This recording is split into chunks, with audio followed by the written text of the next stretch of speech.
madaxweynihii hore ee dowlad goboleedka koonfur galbeed ee Soomaaliya ayaa sheegay in sharci darro ay ahayd in muddo ka badan 50 maalmood uusan weli madaxweyne Farmaajo soo magacaabin ra'iisul wasaarihii bedeli lahaa ra'iisul wasaarihii hore Xasan Cali Khayre.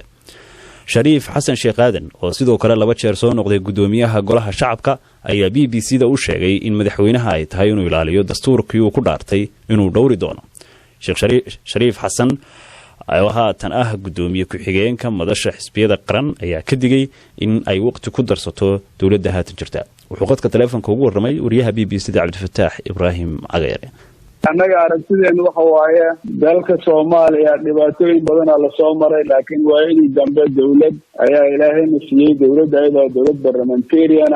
oo constitution leh oo xeerar leh marka madaxweynaha wax buu leeyahay gudoomiyaha baarlamaanka wax buu leeyahay ra'iisul wax buu leeyahay sidaas darteed in shaqada la ilaaliyo oo dalku madaxweyne kaliya ma maamuli karo ra'iisul wasaaraha doorkiisii marka ra'iisul wasaarihi oo dhacay oo baarlamaanka ansixiyay shalay ka qaaday haddana in xukuumadii shaqeynaysa la yiraahdo oo guddiye ay magacaabaan ay sharciyo soo gudbiyaan wax sharciyeena qaba ma aha aniga intaas aan sheegnay marka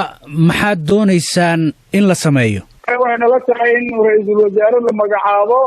xukuumadda la dhiso baarlamaanku ansixiyo maalmaha ka dhinaatee sidii oo sharcigu ahaa dawladdu waa dawlad parliamentarian oo ra'iisul wasaare leh madaxweynena leh marka madaxweynahana role buu leeyahay ra'iisul wasaaruhu role buu leeyahay baarlamaankana role buu leeyahay dalkana institution in lagu maamulaan rabnaa anaga in shakhsi maamulo ma u aragno inay xaq tahay inay sax tahay uma aragno marka in sidaas guddiyo lagu magacaabo oo xeerar la soo saaro waa la ansixiyay yiraahdo waxaan u aragnaa in constitutionka meel loogu dhacay dawladnimada meel loogu dhacay dastuurka meesha looga dhacay bal inoo sheeg 30 maalmood ka badan madaxweynuhu ra'iisul wasaare la'aan dalku ma ahaan karo wixii constitutionka laga waayay kii 60ka loo noqonaa kii 60keena ku qoran tahay madaxweynaha markii asaga la doortay asaarkiisa ku sheegay 30 maalmood aan lahaa 16 maalmood aan ku soo magacaabay asigoo la ra'iisul wasaarihi uu soo magacaabay marka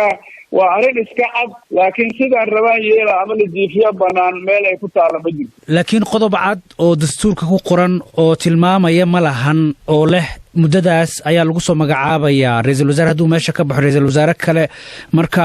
waa un arrin siyaasadeed soo maahan waxaad wadaan maya constitutionka haddaysan ku qornayn xeerarkay ku qoran tahay markuu dhaaranayana madaxweynaha wuxuu ku dhaartay constitutionka iyo xeerarka dalka u yaallo arrimo kale aad ka hadasheen sida arrimaha doorashada iyo shirkan madaxda maamul goboleedyada ay muqdisho ku leeyihiin marka maxaad arrintaas ka filaysaa annaga doorashooyinka siday ahaan jirtay waxaan rabnaa in dadka Soomaaliyeed dimuqraadiyadda ay hadda waayadan ku dhaqmaayeen oo markay doorasho soo dhawaato xilligeeda la isdoorto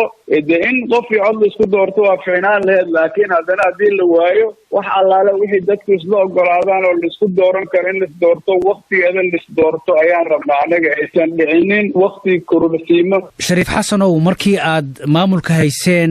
idinkan xisbiyadan madasha qaran waataad muddo dheeraada ku darsateen oo bila ay jiitamaysay marka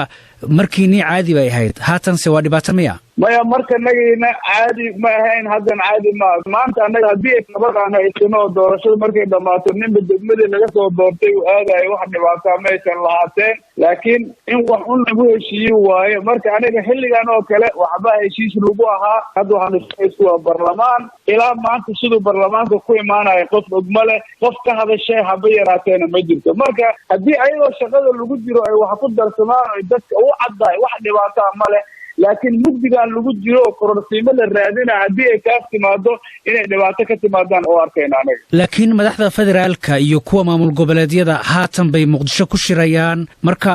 maad ka warsugtaan intaad ka hor dhici lahaydeen ilaa waxaas bay ka shaqeynayaan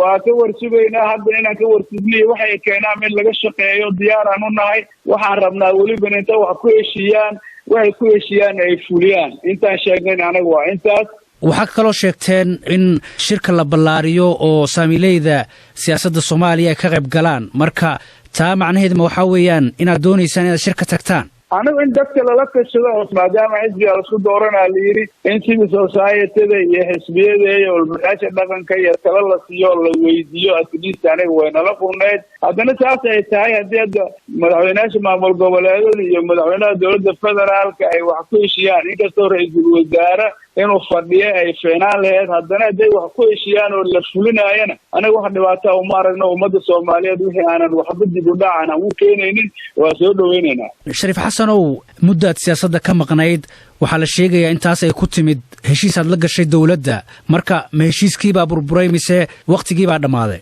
mada aniga hadda heshiis oo siyaasad soo gelin hadda kolba inaa hadda qof la geli karo umayar maayo saaxiib oo aniga siyaasadda doorashadaa soo dhawaato damaca igu jiro, marka taasna inaan nin Soomaali oo muwaadin ahay oo inaan wax doorto in la doorto ay banaantaan aaminsanahay.